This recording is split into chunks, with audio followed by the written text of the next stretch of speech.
The Assembly will hear an L'Assemblée va entendre une allocation de son Excellence Joseph R. Biden Jr., président des États-Unis d'Amérique. Je prie le protocole de bien vouloir accompagner son Excellence. Je l'invite à présent à prendre la parole devant l'Assemblée.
My fellow leaders, Mesdames et messieurs, c'est aujourd'hui la 4e fois que j'ai le grand honneur de prendre la parole devant cette Assemblée en tant que président des États-Unis. Ce sera la dernière fois pour moi. J'ai été le témoin de chamboulements dans l'histoire. C'est en 1972 que j'ai commencé à travailler en tant que sénateur aux États-Unis. Je sais qu'on dirait que j'ai 40 ans à peine. J'avais à l'époque 29 ans. Nous traversions également un moment charnière de notre histoire, caractérisé par des tensions, beaucoup d'incertitudes. Le monde était divisé par la guerre froide. Le Moyen-Orient s'acheminait vers la guerre. Les États-Unis étaient en guerre avec le Vietnam. À ce stade, c'était la plus longue guerre dans l'histoire de mon pays, qui était divisée, qui était en colère. On se demandait si les États-Unis allaient rester une puissance, ce que lui réservait l'avenir. Mais même à l'époque, j'ai choisi le service public, non pas par désespoir, mais par détermination, et les États-Unis s'en sont sortis. Ça n'a pas été facile, loin de là. Il y a eu des revers. Mais nous sommes allés de l'avant pour réduire la menace des armes nucléaires à travers la maîtrise des armements. Et puis nous avons mis fin à la guerre froide elle-même. Nous avons forgé une paix historique.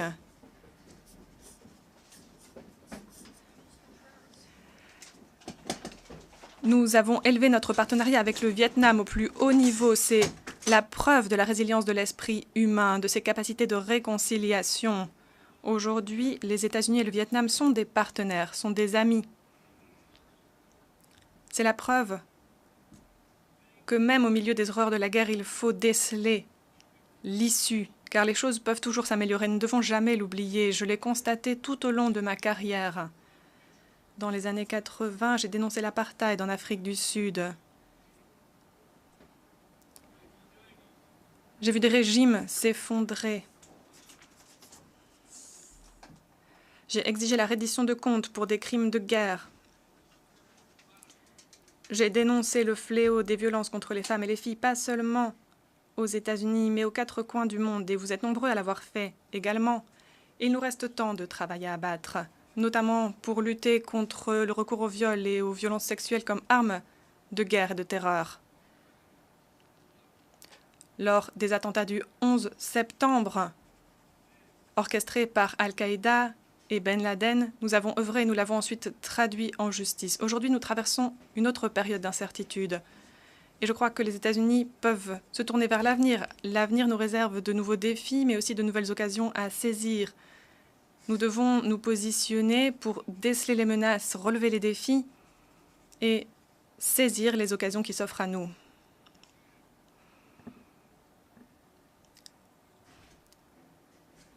En tant que vice-président du président Obama, J'ai travaillé pour, petit à petit, mettre fin à nos opérations militaires en Irak, pour mettre fin à la guerre qui avait commencé avec le 11 septembre. C'est ce que nous avons fait.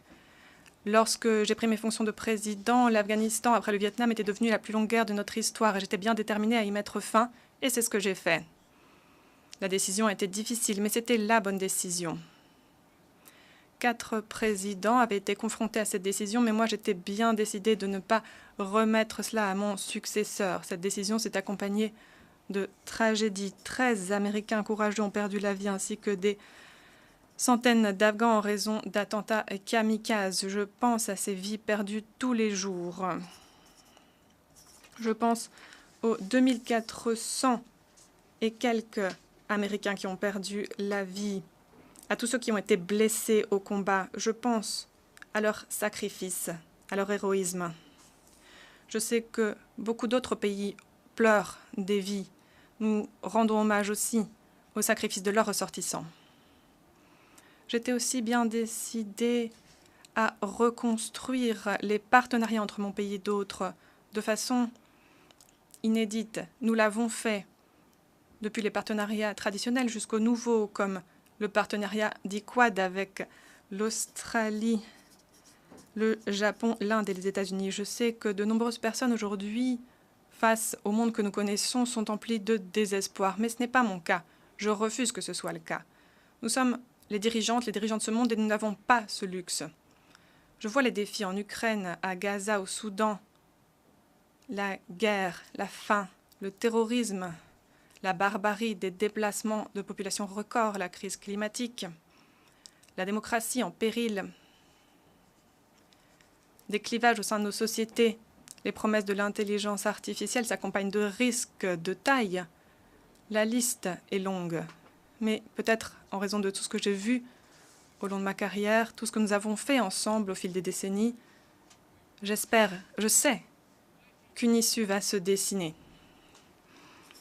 En 1990, un grand homme avait décrit le monde comme ceci. Lorsque les choses s'effondrent de tous côtés, lorsque l'anarchie engouffre le monde, on pourrait penser que cette description est assez pertinente en 2024, comme elle était en 1990. Mais moi, je vois une distinction essentielle.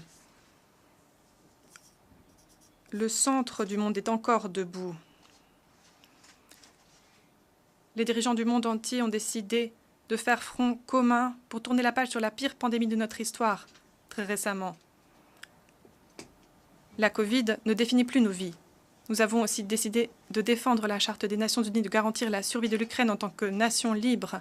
Mon pays a réalisé le plus grand investissement dans l'action climatique et l'énergie propre de notre histoire. Nous ne permettrons pas à nos pays d'être divisés, déchirés.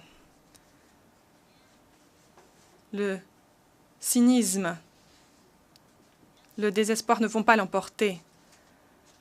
Notre tâche consiste à faire en sorte que les forces qui nous unissent soient plus puissantes que les forces centrifuges qui voudraient nous diviser. Les partenariats sont la clé. C'est grâce aux partenariats que nous pourrons relever le défi. Lorsque le centre reste debout, mesdames et messieurs, je suis sûre que nous pouvons aller de l'avant. Les choix que nous prenons aujourd'hui fixeront le cap de notre avenir pendant des décennies. Si nous restons fidèles aux principes qui nous unissent, si nous restons fermes face à l'agression, si nous mettons fin aux conflits qui font rage, si nous relevons les défis que sont les changements climatiques, la faim, la maladie, alors nous serons vainqueurs. Nous devons prévoir maintenant les occasions à relever et les risques des nouvelles technologies.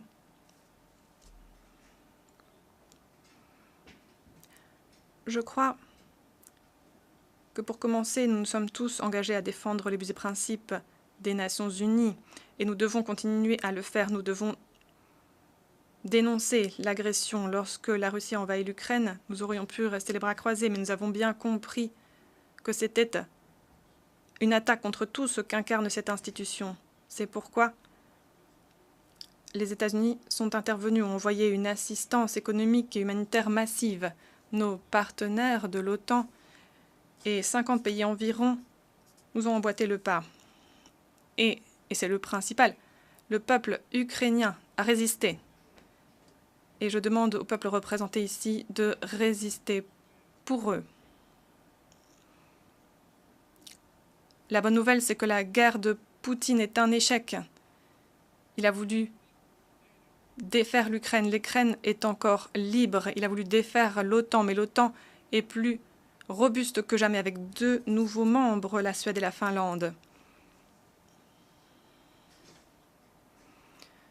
Nous ne pouvons pas baisser les bras. Et le monde maintenant a un autre choix à faire. Allons-nous continuer d'appuyer l'Ukraine pour l'aider à gagner cette guerre et à rester libre, ou allons-nous nous détourner d'elle et laisser cette nation être détruite? Je connais la réponse. Nous ne pouvons pas permettre que la lassitude l'emporte. Nous ne pouvons pas détourner le regard. Nous n'allons jamais cesser d'appuyer l'Ukraine tant qu'elle n'aura pas regagné sa paix, la paix qu'elle mérite, une paix juste et durable, comme le veut la Charte des Nations Unies. Nous devons aussi défendre nos principes alors que nous nous efforçons de gérer de façon responsable la concurrence avec la Chine pour qu'elle ne dégénère pas en conflit. Nous sommes prêts à coopérer pour relever les défis qui se présentent pour le bien de nos peuples, les peuples du monde entier. Nous voulons travailler en coopération avec la Chine pour lutter contre les stupéfiants de synthèse. Je me félicite de cette coopération. Elle est importante pour les habitants de mon pays et bon nombre d'habitants de cette planète.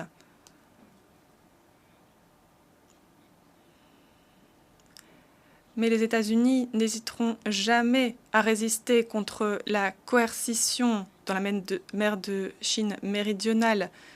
Nous voulons maintenir la paix et la stabilité dans le détroit de Taïwan, protéger nos technologies de pointe pour qu'elles ne puissent être utilisées contre nous ou contre aucun de nos partenaires.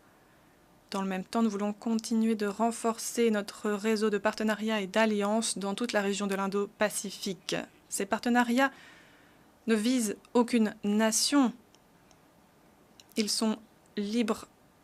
Ils sont la socle d'une région de l'Indo-Pacifique libre, sûre, ouverte. Et j'en viens maintenant au Moyen-Orient. Nous ne devons pas fermer les yeux devant les horreurs du 7 octobre. Tout pays a le droit et la responsabilité de faire en sorte qu'une telle horreur ne se répète jamais.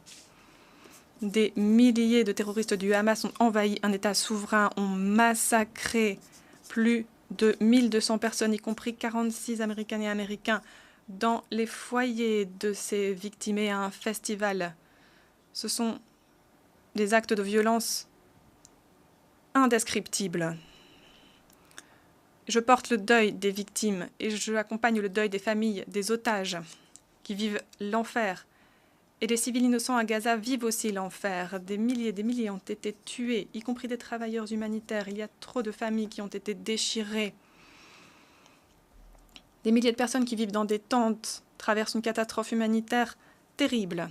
Ils ne sont pas responsables de cette guerre que le Hamas a commencée. J'appelle à un cessez-le-feu et un accord pour la libération des otages. C'est ce que veut aussi le Conseil de sécurité. L'heure est venue de mettre la dernière main à ce plan pour que les otages puissent rentrer chez eux et pour garantir la sécurité d'Israël et pour libérer Gaza de l'étau du Hamas. Il faut mettre fin à cette guerre.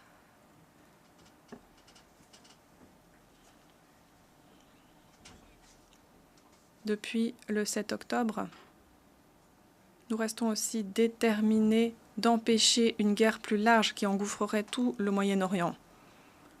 Le Hezbollah, sans provocation, s'est joint à cette attaque le 7 octobre en tirant des roquettes vers Israël.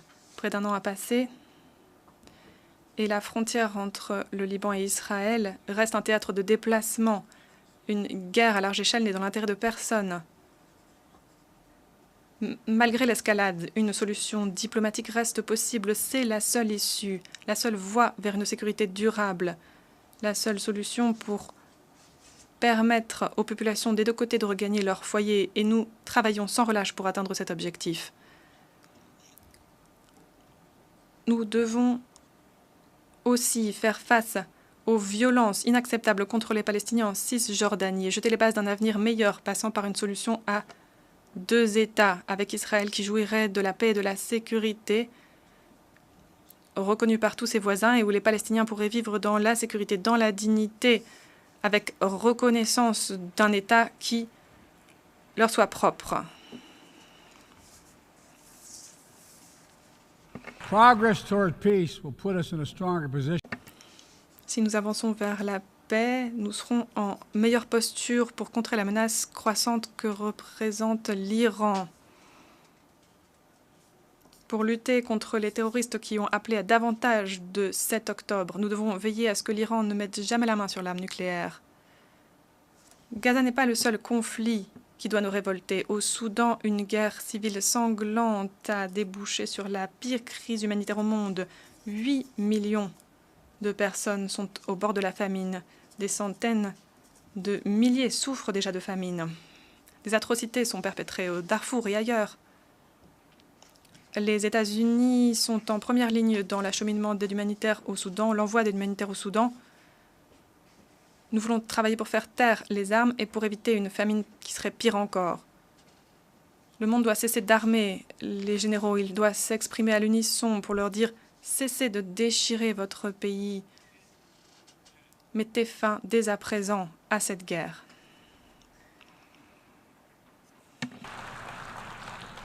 But people need more than the absence of war. Mais nos citoyens ont besoin de davantage que de l'absence de guerre. Ils doivent pouvoir vivre dans la dignité, protégés des ravages des changements climatiques, de la faim et des maladies.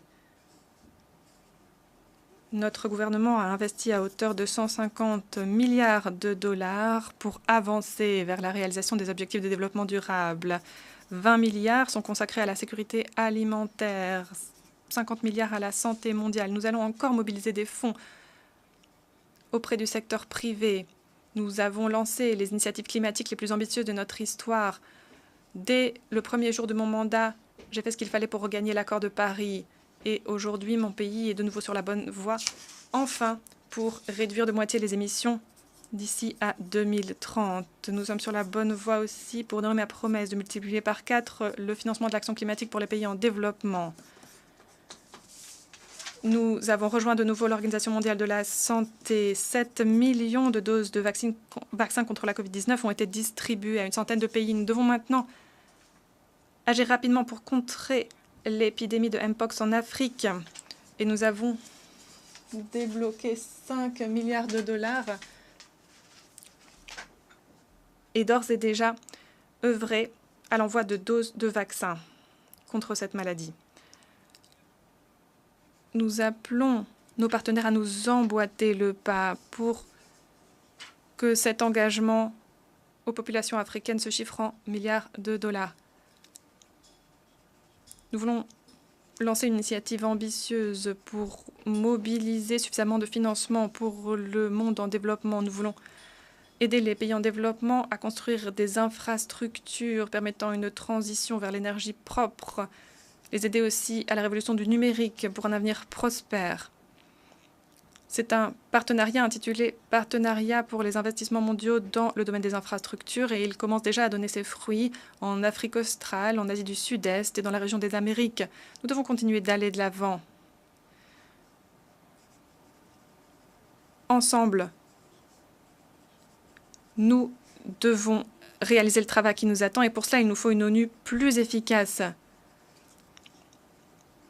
C'est pourquoi nous sommes favorables à la réforme du Conseil de sécurité des Nations unies qui doit être élargie.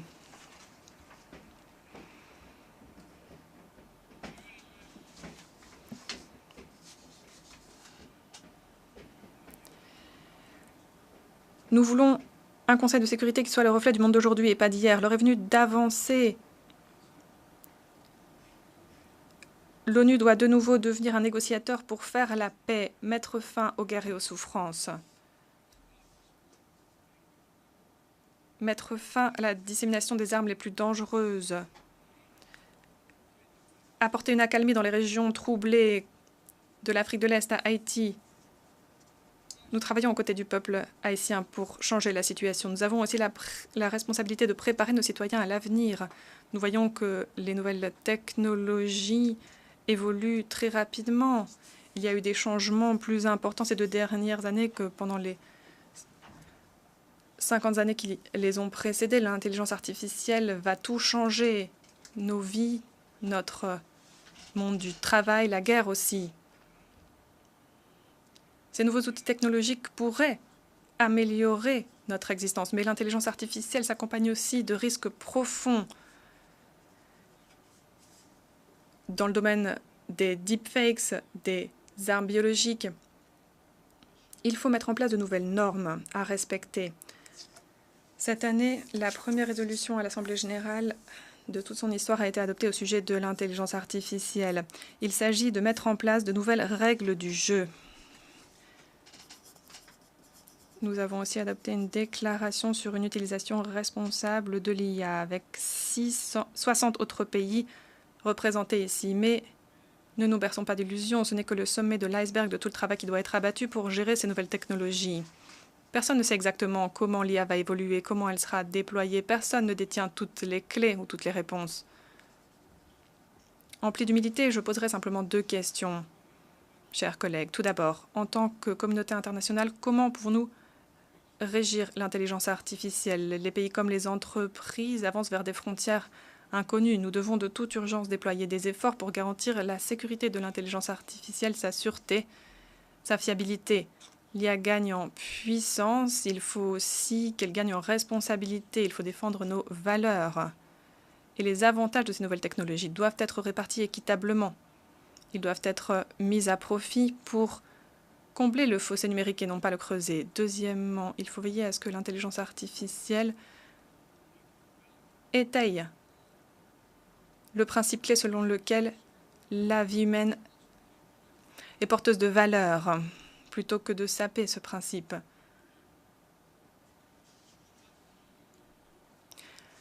L'IA ne doit pas être un outil dotant les dictateurs d'armes plus puissantes, de répression. Ce sera peut-être la plus grande épreuve pour la classe dirigeante d'aujourd'hui. J'aimerais conclure par ceci. Les changements sont partout dans le monde d'aujourd'hui, mais une chose ne doit jamais changer. N'oublions jamais qui nous sommes ici pour représenter. Nous, les peuples. Voilà les premiers mots de notre Constitution. C'est la source d'inspiration pour l'introduction de la Charte des Nations Unies. Cet été, j'ai dû prendre une décision. Décider si je voulais briguer un second mandat en tant que président des États-Unis. Un choix difficile. Être président des États-Unis a été l'honneur de toute ma vie. J'aimerais en faire tant encore. J'aime ce travail, mais j'aime encore plus mon pays. Et j'ai décidé qu'après tant d'années de service public, l'heure était venue de passer le relais à une nouvelle génération. Chers collègues, n'oublions jamais qu'il y a des choses plus importantes que de rester au pouvoir.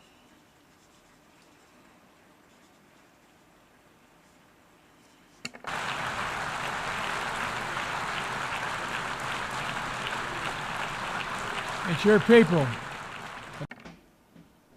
Ce sont les peuples, les personnes qui comptent plus que tout. N'oublions jamais que nous sommes au service de nos peuples.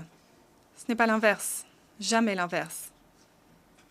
L'avenir que nous voulons est un avenir où tous nos citoyens pourront exploiter leur potentiel, vivre librement, aimer librement, innover. C'est l'âme de la démocratie. Elle n'appartient à aucun pays en particulier. Elle est vivante aux 4 coins du monde. Je l'ai vue chez ces hommes, ces femmes courageuses qui ont mis fin à l'apartheid, qui se battent aujourd'hui pour la liberté, la justice, la dignité. Cette soif de liberté et de dignité au Venezuela, nous l'avons vu. Lorsque la population a voté pour le changement, ça n'a pas été reconnu, mais ça ne peut pas être nié. Les mots sont porteurs de vérité. Nous l'avons vu en Ouganda avec les militants pour les droits des LGBT qui exigent de pouvoir vivre en toute sécurité. Nous le voyons aux 4 coins du monde. Des citoyens décident de prendre les rênes de leur avenir. Nous l'avons vu partout. En l'année 2024, un quart de l'humanité a procédé ou procédera à des élections. C'est remarquable. Et cela m'emplit d'optimisme, plus que jamais. Depuis 1972, année où j'ai été élue au Sénat, j'ai connu bien des défis à chaque âge de ma vie. Lorsque j'étais jeune et aujourd'hui encore. Mais je l'ai toujours constaté et je le constate une fois de plus, nous sommes plus forts que nous le pensons. Nous sommes plus forts ensemble que seuls. Rien n'est impossible. Nelson Mandela l'a dit. On pense toujours que c'est impossible jusqu'à ce qu'on y arrive. Mesdames et messieurs, rien n'est hors de notre portée si nous travaillons ensemble. Mettons-nous à la tâche. Que Dieu vous bénisse et que Dieu garde tous ceux qui recherchent la paix. Merci.